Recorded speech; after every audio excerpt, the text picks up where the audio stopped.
Bonjour à tous, vous écoutez Retour sur investissement, le podcast d'Epsor qui décrypte l'actualité des marchés financiers. Je m'appelle Dylan et chaque mois, avec Jonathan Kiefer, le directeur des investissements chez Epsor, nous vous ferons un état des lieux des marchés financiers. Nous vous donnons également quelques chiffres clés et des conseils pour optimiser vos placements chez Epsor. Le tout expliqué avec des mots simples pour que les débutants aussi puissent s'y retrouver.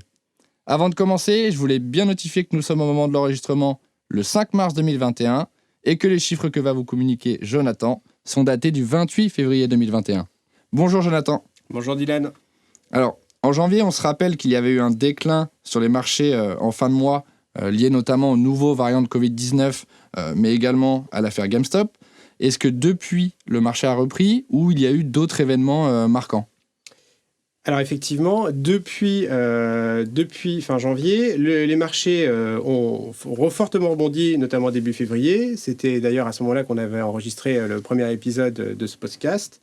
Depuis cet enregistrement, on a reconnu une baisse sur les marchés qui finissent le mois de février néanmoins en hausse, une hausse suivant les zones géographiques entre 1 et 3%. Donc on voit qu'on a eu un resserrement, alors qu'on avait parlé au premier épisode du podcast de zones qui étaient vraiment très en avance et d'autres qui étaient un peu plus en retard.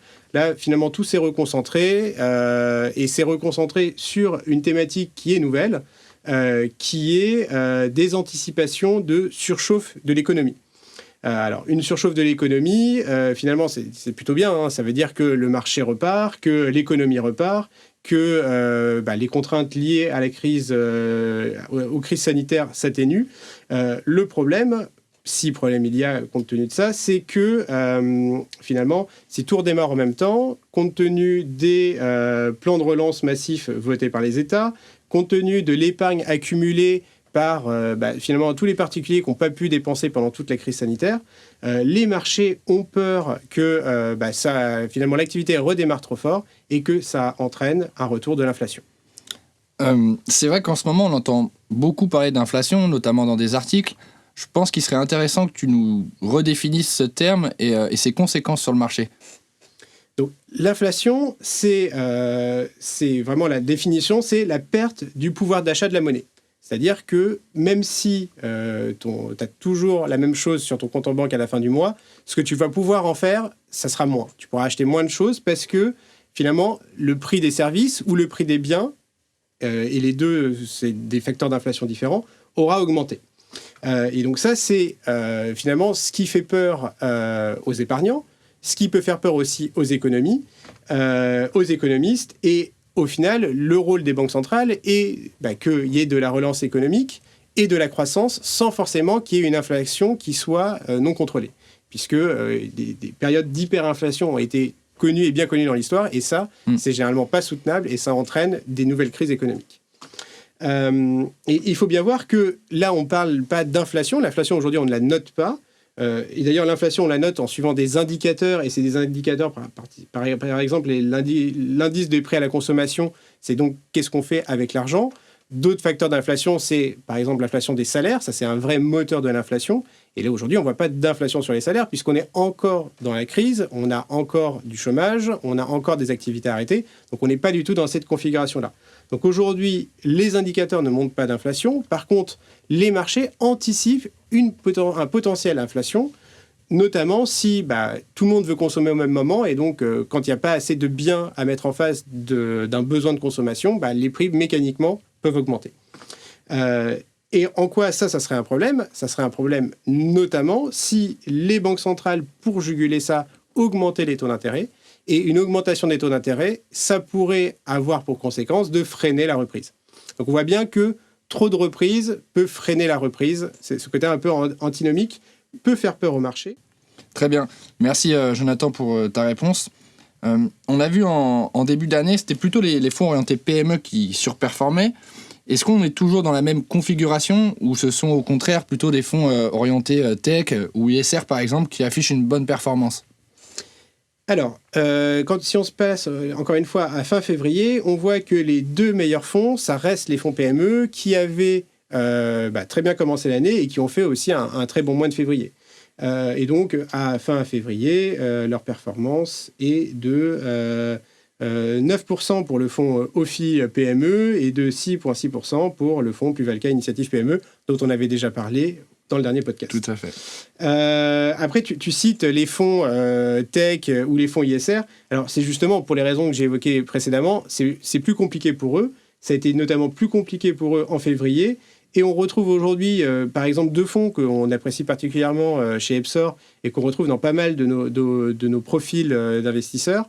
Les fonds Échiquier Positive Impact et le fonds Agenor SRI Midcap, qui étaient notamment positionnés sur l'énergie verte, des producteurs d'énergie renouvelable, qui, eux, font aujourd'hui peu de chiffre d'affaires, mais ont des perspectives de croissance très intéressantes, financées par de la dette, qui ont souffert de la configuration de marché de fin février. Et ces deux fonds qu'on retrouve aujourd'hui en territoire négatif depuis le début de l'année. Là-dessus, on veut être très rassurant sur les épargnants. C'est finalement, ils repèrent un petit peu de toute l'avance qu'ils avaient fait l'année dernière. Et si on regarde sur 2020 plus 2021, ça reste des fonds qui sont extrêmement bien positionnés pour les années à venir. C'est aujourd'hui, juste de façon conjoncturelle, que ça se passe un peu moins bien. Très bien. Et quel est l'impact justement de ces performances de fonds sur les profils d'investissement chez Epsor ?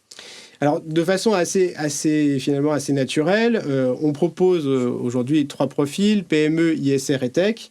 On voit que les profils PME qui ont dans leur allocation les fonds exposés sur ce secteur sont en tête. Pour chacun des profils de risque, la thématique PME est en tête. On va avoir ensuite les profils sans thématique particulière et les profils ISR. Qui vont se retrouver avec des performances finalement assez en ligne avec leurs performances théoriques si on les compare aux indices de marché, c'est-à-dire une performance aux alentours de entre 1 à 2% depuis le début de l'année en fonction de la prise de risque de chacun des profils. Et enfin, le profil qui souffre un peu plus, c'est le profil technologique, pour toutes les raisons que j'ai déjà évoquées. Et là, on va se retrouver avec des profils qui sont à peu près à zéro depuis le début de l'année, c'est-à-dire un peu en retrait par rapport aux indices des marchés financiers. Mais encore une fois, ils reperdent un peu de l'avance qu'ils avaient eue tout au long de l'année dernière. Et donc, pas à s'inquiéter et des belles perspectives sur longue période, même si aujourd'hui, c'est effectivement un peu plus difficile dans la conjoncture et la configuration de marché actuelle. Merci Jonathan pour ces précisions. Alors pour finir, suite au premier épisode, au premier podcast, nous avons reçu une question d'Adrien qui est la suivante. Bonjour Jonathan, aurais-tu une newsletter et ou un média à me conseiller qui aborde simplement l'investissement et la gestion financière ? Alors, très bonne question, Adrien. Effectivement, j'aurais même peut-être 2 suggestions de newsletters et de médias à suivre pour les personnes qui commencent à s'intéresser à l'épargne, notamment via Epsor et via leur épargne salariale. Je pense qu'une bonne façon, une bonne introduction et une bonne newsletter à laquelle s'abonner pour suivre les marchés au quotidien, c'est la newsletter de Marc Fiorentino vous tapez Marc Fiorentino newsletter et vous l'aurez assez facilement. Il revient de façon simple avec des mots qu'on comprend sur vraiment ce qui anime les marchés tous les jours. Et vous retrouverez d'ailleurs des concepts dont on parle dans ce podcast. Il a parlé de l'inflation, il a parlé de GameStop. Voilà, donc c'est une bonne façon, une bonne introduction pour commencer à suivre ce qui se passe sur les marchés.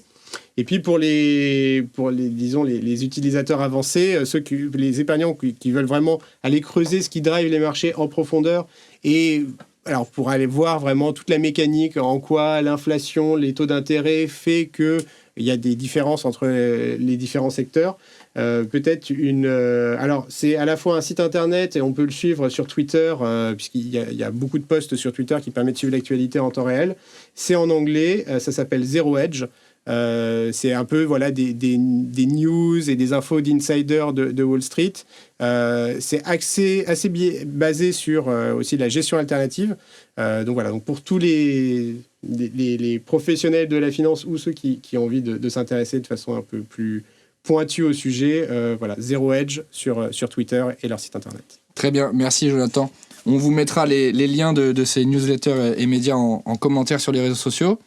Alors comme pour le premier épisode, n'hésitez surtout pas à nous faire vos retours directement en commentaire et nous vous invitons également à nous faire part de vos souhaits pour le prochain point, ce que vous aimeriez qu'on aborde à l'adresse mail suivante podcast@epsor.fr. Merci à tous et à bientôt.